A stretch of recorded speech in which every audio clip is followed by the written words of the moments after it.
మైరా ఒక చిన్న గ్రామంలో తన తల్లిదండ్రులతో కలిసి జీవించేది. వాళ్ళు ధనవంతులు కాకపోయినా మైరాను ప్రేమతో చూసుకునేవారు. మైరా ఒక తెలివైన అమ్మాయి. ఆమె డాక్టర్ కావాలని కలలు కన్నది. ఆమె తండ్రి పెద్ద అన్నయ్య రమేష్ వారి కుటుంబం పెద్ద, అతను చాలా కఠినమైన వ్యక్తి, ఎప్పుడూ కఠినమైన మాటలు మాత్రమే చెప్పేవాడు. మైరా తండ్రి ఆమెకు కొత్త చెప్పులు కొన్నా రమేష్ ఇలా అనేవాడు, డబ్బు వృధా ఎందుకు? ఆమె పెళ్లికి దాచుకో. మొదట మైరా ఆ మాటలను పట్టించుకోలేదు. కాని ఆమె పెద్దదవుతుండగా ఆ మాటలు ఆమెను బాధించాయి. మైరా తన కలల గురించి చెప్పినప్పుడల్లా రమేష్ అవమానించే మాటలు అనేవాడు. నువ్వు డాక్టర్ అవడం అసంభవం, ఒక రోజు అన్నాడు. అమ్మాయిలు చదువుల గురించి కాదు, పెళ్లి గురించి ఆలోచించాలి. మైరా తండ్రి చాలా మంచివాడు, కాని రమేష్కు వ్యతిరేకంగా మాట్లాడేవాడు కాదు. ఆయన కుటుంబం మనది అనేవాడు. ఆమె తల్లి కూడా ఏమీ అనకుండా మౌనం వహించేది. మైరా కష్టపడి చదివి సిటీలో మెడిసిన్ చదవడానికి స్కాలర్షిప్ సంపాదించింది. నగరంలో మైరా ఒక కొత్త స్వేచ్ఛను అనుభవించింది. అక్కడి రోడ్లు, పుస్తకాలతో నిండిన లైబ్రరీలు, ఇవన్నీ ఆమెకు కొత్త ప్రపంచాన్ని చూపించాయి. ఆమె తల్లిదండ్రులు గర్వపడినప్పటికీ రమేష్ మాత్రం విమర్శించడమే.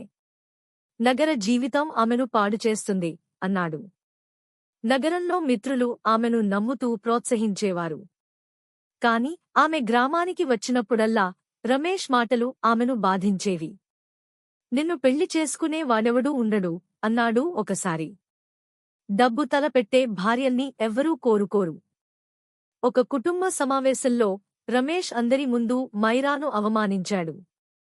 ఆమె చుట్టూ చూసి ఎవరైనా తనకు మద్దతు ఇస్తారా అనుకుని చూసింది.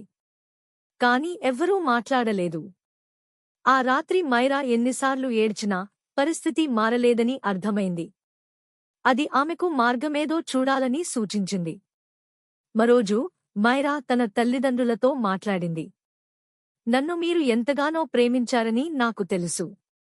కాని రమేష్ మామయ్య నాకు చాలా బాధ కలిగించారు, ఆమె అంగరంగ వైభవంగా చెప్పింది. మీకు గర్వకారణం కావాలనుకుంటున్నా, నేను నా జీవితాన్ని నా తరహాలో జీవించాలి. ఆమె తండ్రి ఆశ్చర్యపోయాడు, తల్లి ఏడవసాగింది. నీ సంతోషమే మాకు ముఖ్యం, ఆమె తల్లి చెప్పింది. కుటుంబాన్ని బాధించకుండా ఎలా నిన్ను రక్షించాలో మాకు తెలియలేదు. కాని ఇప్పుడు మేము నీతో ఉన్నాం.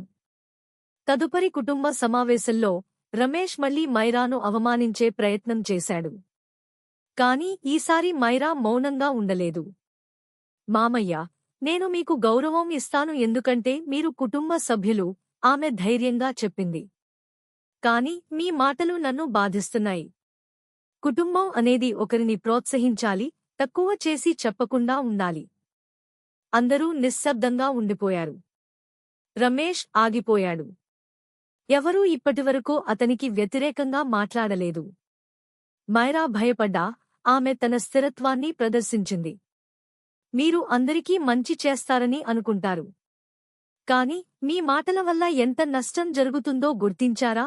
మైరా అడిగింది. కుటుంబం అనేది ఒకరిని ప్రోత్సహించాలి, కాని చులకన చేయకూడదు. ఆమె తండ్రి ఆమె ధైర్యంతో ప్రేరేపితుడై మొదటిసారిగా రమేష్కు వ్యతిరేకంగా మాట్లాడాడు. మైరా సరిగ్గా చెప్పింది అన్నాడు. ఆమె మా గర్వకారణం. ఇక మీదట మీ మాటలతో ఆమెను బాధించనివ్వం. రమేష్ క్షమాపణ చెప్పకపోయినా తక్కువ మాటల్ని తగ్గించాడు. మైరా విజయవంతమైన డాక్టర్గా ఎదిగింది. ఆమె తల్లిదండ్రులు గర్వించి సంతోషించారు. ఇకపై రమేష్ వారి నిర్ణయాలను ప్రభావితం చేయలేదు. నీతి: విషపు సంబంధాలు కుటుంబంలో ఉన్నా వాటిని మౌనంగా భరించాల్సిన అవసరం లేదు. మన కోసం నిలబడటం అవమానం కాదు, అది ఆత్మగౌరవం. నిజమైన కుటుంబం ప్రోత్సహిస్తుంది, కూల్చివేయదు.